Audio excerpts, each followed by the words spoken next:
Welcome to Man Does Tech, where I solve the problems you didn't even know you had. In this video, I will show you how to make a chocolate explosion box. First, let's gather our materials. You'll need sturdy cardstock, sharp scissors, and a reliable adhesive.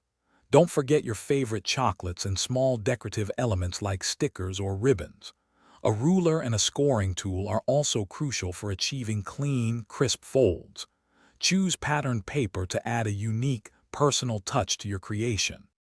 Now let's construct the main box.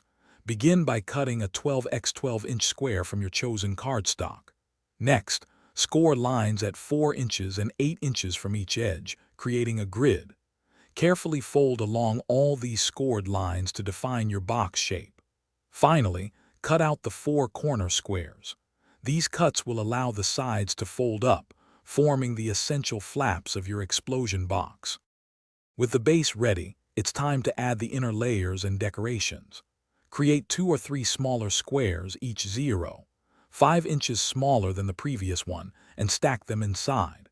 Attach cherished photos or heartfelt messages to the inner panels. Use small glue dots to secure your chocolates onto the box flaps. Feel free to embellish with ribbons, stickers, or a touch of glitter for extra sparkle. For the grand finale, let's assemble and finish your explosion box. Gently fold all the decorated flaps inward, bringing the sides together. Next, create a simple lid that is just slightly larger than your closed box base, ensuring a snug fit. Decorate the lid with a beautiful bow or a personalized tag. Finally, place a small gift or an extra treat in the center before securing the lid. Your amazing chocolate explosion box is complete. Thanks for watching. If you found this helpful, don't forget to like and subscribe.